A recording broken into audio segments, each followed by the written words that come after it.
Buying a car through Carvana was the easiest vehicle purchase I've ever made until it wasn't. Obi Wan Kenobi, please hold me, don't show me. Obi. What's up, everyone? Welcome to Company Reviews, where I talk about companies and all that junk. Today I'm going over my experience with buying a car through Carvana, and I'll be honest, this was kind of an impulse buy for me. I was not planning on buying a car. In fact, I was trying to fix up this old Mercedes that I had lying around because I didn't want a monthly payment. And then I quickly realized I'm not a mechanic. Well, I broke the caliper, and now there's brake fluid everywhere. So that's kind of neat. So I was honestly just looking around on both Carvana's and CarMax's apps, kind of daydreaming. And I absolutely love the Ford Flex. I get why a lot of people don't like it. It's kind of a grocery getter looking station wagony type vehicle, but I love it. And I first fell in love with it when I was working at CarMax and I took this elderly couple out for a test drive. Ever since then, I've wanted one. So then I spotted one on Carvana that was the right price range and it had the limited trim. So heated seats, better sound system, big touchscreen dash control, under $20,000. I wanted it. But I didn't think it was going to be an option because I just recently went through bankruptcy. You know, Justin, I just don't think it's a great idea to announce online that you filed for bankruptcy, as some people might think that you're kind of a loser. Well, Al, I've learned that I can't control what perfect people who have perfect lives think of me. But anyone out there like me who was unsure if buying a car was even an option after bankruptcy, you might find this information useful. Yes, Carvana does finance people with poor credit and even bankruptcy, but just know you'll pay for it. My loan comes with a hefty 18% interest rate. What can I say? Going broke can get kind of expensive, but that's a subject for another video. So, as I stated at the beginning of this video, the process was super simple. Find a car you like, take a look at it inside and out. They even catalog damages, then put it in the shopping cart and check out. It's really that simple. So, like I said, it is really simple to purchase a car through Carvana. If you are familiar with any online shopping app or anything like that, then you're going to figure it out. It walks you through the process. So, there is really no need for me to hop on here and explain a step by step in order for you to place your order. I did, however, want to go over their inspection because this is going to be very important later in the video. So, I wanted to showcase a few things here. In the inspection, one nice feature, if they do it correctly, is that they will point out the damages that they find. And as you can see on this one, they've got 3 marks where they've pointed out damages. The only thing is, what they've really pointed out here are minor damages. They show a chip, a scratch, a scuff, and that's all they really put on the inspection. So what Carvana is doing is basically saying, hey, check this car out. It has relatively small amount of damage and is in very good condition. Buy me right now. And one thing that I really liked about this experience, being that I had recently gone through bankruptcy, was that I could go all the way to the point of purchase and find out if I'm approved without someone running my financials in person and the possibility of having to take that walk of shame out of the dealership after being denied. Sitting on your couch clicking through the options makes buying a car way too easy, maybe easier than it should be.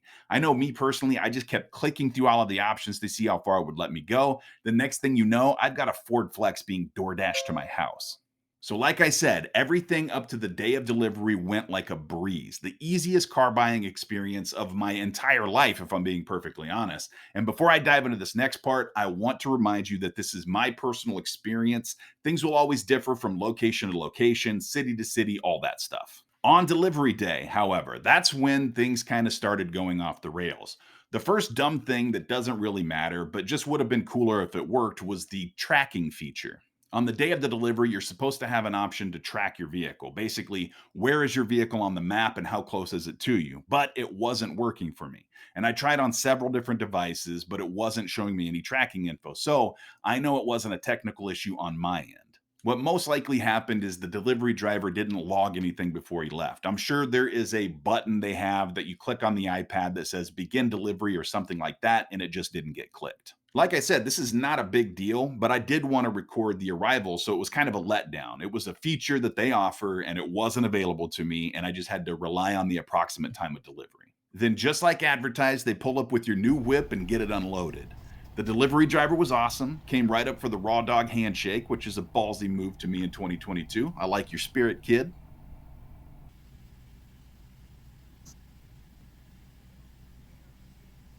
Then the driver will hang out while you give it a test drive and look it over. And that's exactly what you want to do. If there's anything of concern, then you want the driver to look at it and acknowledge it. The driver can also act as a witness, and you can have them mark your concerns in the comment section of the work order.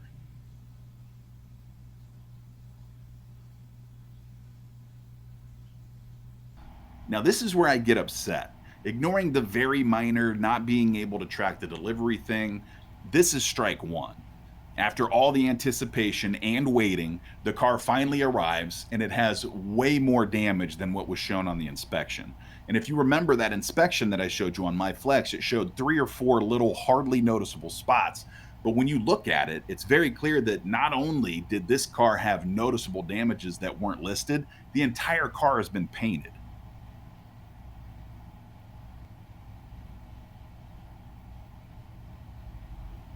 What I'm doing here is pointing out to this delivery driver all of the spots that I have noticed so far that were not on the inspection. And I'm doing it in a way as to not make this the driver's problem. If I'm being perfectly honest, your delivery driver is not going to care about the condition of the vehicle. They don't care what it looks like now compared to what you saw online. They are just there to collect signatures and drop the vehicle off. But you can point these things out to your driver so that they can mark it in the comments. That way, you have record of somebody else that works with the company seeing what you saw, and there's documentation. Again, and I cannot stress this enough, there is absolutely no reason to get an attitude with your delivery driver. If you don't like the condition that your vehicle is in when it arrives, there's not much they can do for you as they are not a decision maker. The best option that your driver is going to be able to give you if you don't like the car is to pack it back up and take it with them. So here's just a quick callback to the inspection that they had online that only points out 3 very small areas. You'll notice that everything I point out in the next few clips are way more noticeable and arguably way harder to miss than the listed damages. Up first, I noticed primer overspray all over the passenger door and other areas of the car. This was the first indicator that the car had been painted. The overspray leaves the surface feeling rough. And here is more overspray in the driver rear passenger door as well as on the seat.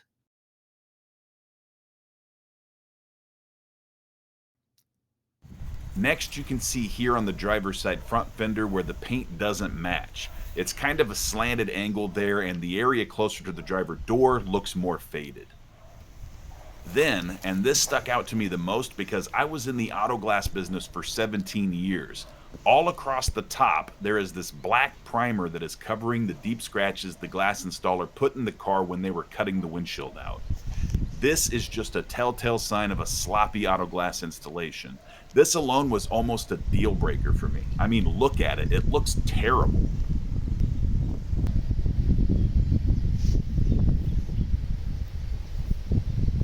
And then there were areas like this all around the car that just showed signs of a less than perfect paint job.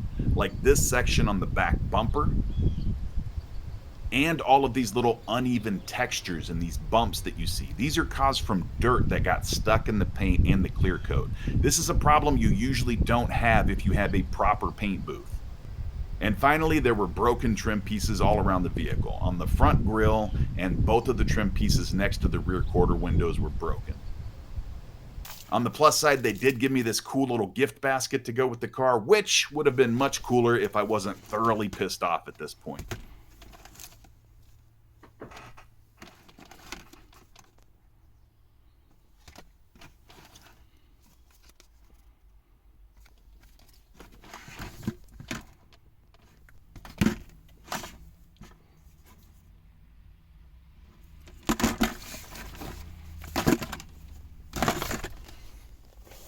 On paper, the car shows that it's never been involved with any accidents, but there it was, plain as day, very much involved with some body shop repairs. So what this tells me is the person who was inspecting these vehicles out of the location where I got my car, which was Kansas City, was either inexperienced or just didn't care. To me, these issues I pointed out were hard to miss. You point out very small chips in the paint, but neglect to jot down overspray all over the vehicle and broken trim pieces. In my opinion, these issues were not accidentally overlooked, they were ignored. And that, to me, puts Carvana in a position where they are now selling a product that is not as advertised. Plus, if they missed these things, who knows what else they overlooked. Strike two, the miles on my contract did not match the actual miles of the vehicle. And I know this doesn't sound like it's a big deal, but it really is. Not only for factory warranty situations, but also for the warranties that Carvana has in place. Take, for instance, the 7-day money back guarantee. The 7-day money back guarantee for Carvana comes with a limit on miles driven. That limit is 400 miles from the odometer count that is on your contract. The odometer count that I had on my contract was 101,879. But as you can see from this picture that I took during the test drive, the actual miles at delivery were 102,247. Now, according to what they had down on the contract, I was already 368 miles deep into my 400-mile limit for the 7-day return. And I hadn't even driven this thing around the block yet. Now, I did point this out to the delivery driver and also called it in right away. They did give me an extra day on the warranty and reset the recorded miles. So they took care of the issue, but it's only because I noticed it that day. You can easily see a situation where you're 5 days in and you decide that you just don't want to keep the car. Then you go to return it and they say, well, according to the contract, you're 100 miles over your limit for return. Now, they will still take it back if you're over on your miles, but anything over 400 miles, they will charge you $1 per mile. Per mile. So anyway, you can see why having the wrong odometer info is a big no-no. But even more importantly, I started getting nervous about the purchase. I mean, even though I decided to keep it, I damn near sent it back with the driver for those first two strikes. It was really just sloppy work on behalf of Carvana. They half-assed the inspection and then didn't make sure that the paperwork was correct before sending it out to me. So at this point, I was just nervous about doing business with them. You would figure that if you're going to conduct most of your business online, then your inspection and contracts better be down to a science. And the only reason I didn't send this car back was all due to timing and the lack of other Ford Flex options. I bought this car and was planning on taking a trip to Texas days after it was scheduled to show up. Had I not needed it to take this trip, I would have just traded this car in for a different or returned it if I couldn't find what I needed. I was that upset, but now I was also kind of in a bind because I couldn't afford to make a new car payment and rent a car for my trip. And also, if I return this car, I'd be using the money that I could be using on buying a new car towards the rental. It was just a huge pain in the ass. And this was almost strike three. They did not work with me on the price at all. They would have rather spent the money to come pick this car back up than to just knock $500 off the price of the car. It's not like I was looking for reasons to talk them down on price. These were real issues that were not listed up front. But the reason it wasn't strike three was because they did work with me on it. I had to really sit down after being super frustrated and ask myself, would you have purchased this car as is if you saw it in its current condition in person? And the answer I came to was yes, I probably still would have purchased this car. The only reason that I really got upset in the first place was because these damages were not on the inspection and they came as a surprise. If they had done a more thorough job, it's possible that I wouldn't have even cared in the first place. I would have just said Ford Flex, limited trim, under 20K, good to go. But the fact that I was caught off guard by these things just made me feel like I was lied to. However, after making my decision to keep the vehicle, I submitted a warranty claim for everything that I could. The bad windshield install, the overspray, the broken trim pieces, all of it. I said, if you're not going to fix the price for selling me something that's not as advertised, then at the very least, you'll fix the car. And they did. They approved of the repairs. So the first thing I looked at right away was the top portion where the windshield meets the roof. I'm so glad this looks so much better. If you remember, it had that nasty black primer that was uneven, sloppily put on, covering those scratches. This looks a lot better. Also got new trim pieces on both sides. Still missing this chrome molding here though. The body shop actually wanted to keep my car for an additional week until they got this part in. I said, I think I can drive it without a chrome molding. Just call me when you get it in. And they wet sanded all of the primer overspray off, got rid of that. That's a lot smoother. Finally, the front part with the grille, all new. Good to go. I still didn't like the fact that this car didn't have any accidents reported on it, even though it was clearly fixed from front to back in a body shop. But at the end of the day, I didn't feel like I was completely ripped off. They did just a good enough job that I ultimately decided to keep the car. But is that enough to keep me as a customer? Probably not. I honestly don't think that I'll purchase another car from Carvana. Don't get me wrong, they have a lot of fail safes. At the end of the day, I could have just returned the car. I didn't have to keep it. They will literally keep bringing you cars until you find one you like. I don't know. I imagine they cut you off after a certain number of returns, maybe, but still. And they took care of some of the warranty issues I had. The customer service was also overall pretty good, with the exception of the slackers doing inspections and paperwork. However, I'm kind of old school. This experience made me realize how nice it is to actually get up close and personal with the vehicle before it's sitting in your driveway. I'd also be lying if I said that I felt they did enough to remedy the issue because honestly, I felt like they could have done more. A car purchase is a really big deal. I know they are probably constantly dealing with people who are trying to beat the no haggle system, but, and this is the old school coming through again, if you make a mistake, then make it right with the customer. In this case, they should have offered to knock some money off of the price. Yes, you do have the option to return the vehicle, but come on. Make a small gesture that doesn't require wasting more of my time and fix the vehicle so that it's in the condition that you were listing it at in the first place. And lastly, don't confuse me saying I won't buy from them again as a recommendation for you not to buy. At the end of the day, I do think that Carvana is a reputable company with a decent customer service that will try to help you solve your issues within their means. I still think it was kind of a cool experience. I can see why it's a popular way to purchase a vehicle. But I honestly don't see myself buying another car where actually seeing the vehicle is one of the last steps. I had to spend a lot of extra time driving across town, leaving my shop at a body shop for a week, getting things repaired, where I feel like this could have been avoided if the Carvana inspectors did their job. Not did a better job, just them doing their job in the first place would have been sufficient. So again, kind of a cool experience. Felt like I was living in the future, but it's not really for me.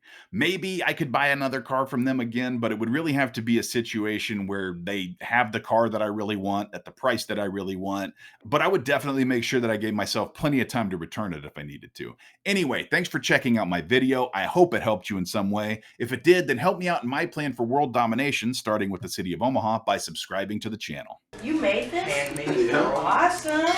I ride a hippopotamus. I ride a hippopotamus. You can ride my hippopotamus. You can ride my hippopotamus. I ride a hippopotamus. I ride a hippopotamus. You can ride my hippopotamus.